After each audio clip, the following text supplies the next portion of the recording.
बिस्मिल्लाहिर्रहमानिर्रहीम। अस्सलामु अलैकुम। नाज़रीन इकराम, सीरतुन्नबी सल्लल्लाहु अलैहि वालैहि वसल्लम के सिलसिले में एक नई वीडियो के साथ मैं हूं इफ्तिखार अली गिलानी। नाज़रीन इकराम, साबका वीडियो में आपकी खिदमत में दौर जाहिलियत की कुछ ख़राबियों पर बात हो रही थी कि उनके अंदर कौन सी खामियां पाई जा रही हैं। आज उसी सिलसिले को आगे बढ़ाते हैं। उस माशरे में ज़नाकारी तमाम तबकात में उरूज पर थी, लेकिन आज़ाद औरतों का हाल लोंडियों के मुकाबिल निस्बतन अच्छा था। असल मुसीबत लोंडियां ही थीं।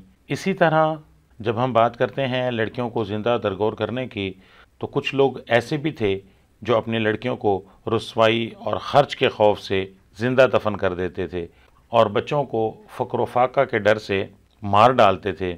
इसी सिलसिले में कुरान मजीद फ़ुरक़ान हमीद में भी अल्लाह तबारक व तआला ने इस मौजू पर बात की है। सूरत अल-अनआम में अल्लाह तबारक व तआला ने इरशाद फरमाया, औज़ु बिल्लाहि मिनश शैतानिर रजीम, बिस्मिल्लाहिर रहमानिर रहीम, ला तक़्तुलू औलादकुम मिन अमलाक। अपनी औलाद को भूख के डर से कत्ल न करो। नहनु नर्ज़ुकुकुम व इय्याहुम, हम तुम्हें भी रिस्क देते हैं, हम उन्हें भी रिस्क देंगे। अब इनमें औलाद का तज़किरा है, बेटियों का तज़किरा नहीं है।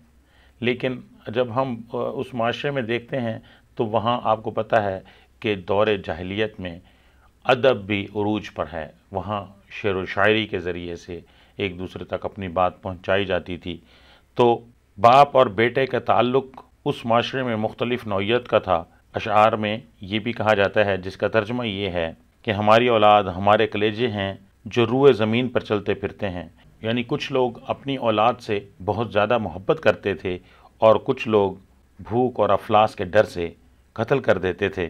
लेकिन ये कहना मुश्किल है कि यह संग दिली बड़े पैमाने पर राइज थी, क्योंकि अरब अपने दुश्मन से अपनी हिफाजत के लिए दूसरों की बनिस्बत कहीं ज़्यादा औलाद के मोहताज थे और उसका एहसास भी रखते थे।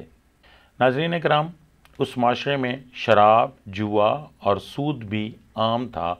लेकिन यहाँ पर मैं ये अर्ज़ करता चलूँ कि ये बुराइयाँ दीन इब्राहीमी में ममनू थीं। यानी उस माशरे में जो नेक लोग होते थे वो इन चीज़ों से बाज रहते थे, वो इन चीज़ों से नफ़रत करते थे, इनसे दूर रहते थे। लेकिन ज़्यादातर माशरा इन्हीं बुराइयों में लथपथ था।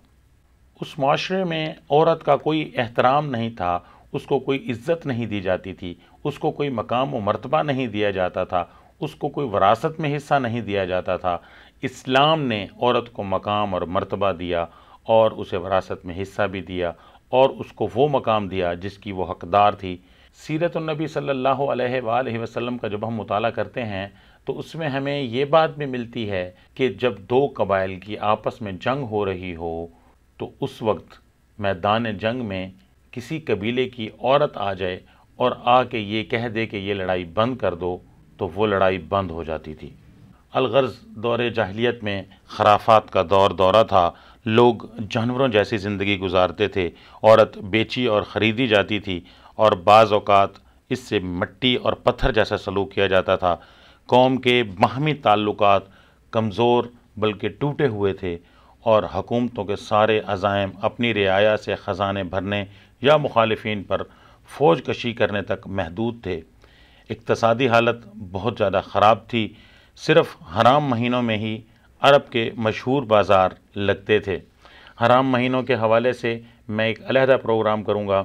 दौर जहलियत में दो चीज़ों का बहुत ज़्यादा एहतराम किया जाता था, एक हरम का यानी खाना काबा की हुर्मत और दूसरा हुर्मत वाले महीनों की। ये 4 महीने हैं, इस पर मैं अलहदा से प्रोग्राम करूँगा और इस प्रोग्राम में मैं आपको तफसील से बताऊँगा कि हुर्मत वाले महीने कौन से हैं और इसकी वजह क्या थी। नाज़रीन कराम, आखिर में मैं यही अर्ज़ करूँगा कि वो माशरा हमेशा लड़ाइयों की ज़द में रहता था, भूख और अफलास आम थी और लोग ज़रूरी कपड़ों और लिबास से भी बड़ी हद तक महरूम रहते थे। नाज़रीन कराम, इसी के साथ इफ्तिखार अली गिलानी को अब इजाज़त दीजिए। अगली वीडियो में आपकी खिदमत में दौर जाहिलियत में पाने वाली खूबियाँ बताई जाएंगी कि उनके इखलाक क्या थे। नाज़रीन कराम, अगर आपके जहन में उनके कोई इखलाक आ रहे हैं, कोई खूबियाँ आ रही हैं, तो आप ज़रूर कमेंट करें और मुझे बताएं कि आपके जहन में उस माशरे में पाई जाने वाली کون سی خوبیاں ہیں؟ اسی کے ساتھ افتخار علی گیلانی کو اجازت دیجیے، اللہ حافظ۔